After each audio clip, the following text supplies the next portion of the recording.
On what's being called rampant criminal activity. The city council received a letter over the weekend urging them to address the chronic offender issue with appropriate funding in the upcoming budget. Tonight, Q13's Jennifer Lee tells us that letter was actually signed by more than 160 stakeholders who live in Seattle and they do business in Seattle. Yeah, we have a look at this letter, and it was short and to the point, but it's actually 7 pages long because of all of those names that signed off on it. It was bold in its message, stating the shortfalls of the current system that they say need additional funding and support.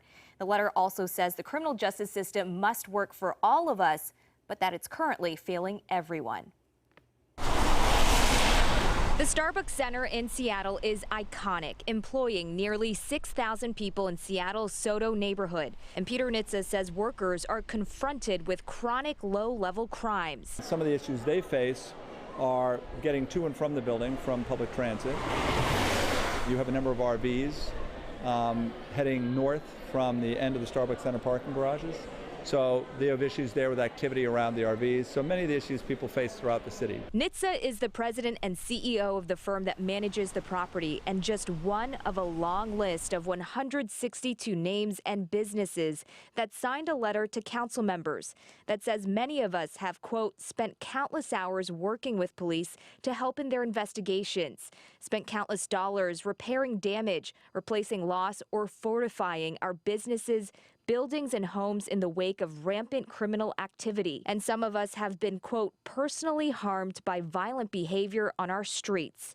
Right now, the Seattle City Council is in the thick of shaping its budget for 2020. We are a growing city, and we have the growing pains that many big cities have, so their anger and frustration doesn't surprise me at all. The council president says in the upcoming budget, they're looking at a strong, effective, and balanced approach to address the repeat offender issue. People really don't realize how tough it is. It's very easy to sit on the sidelines and criticize. We have a mayor, we have a judicial system, and a city attorney. So all 4 of these components should work together to have strong public safety, but again, strong human and social services as well. Back in the community, strong groups like the SoDo Business Improvement Area continue to stay on top of a system they believe needs fixing. There's very few large urban centers in this country that aren't wrestling with a lot of these questions.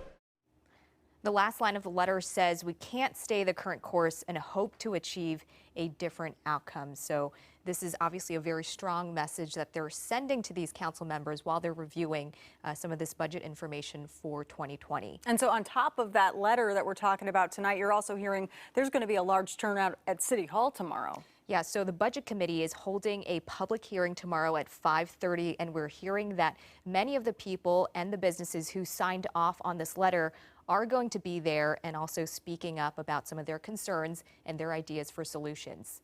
All right, Jen, thank you. Well, in other news tonight, we're learning more about a terrorist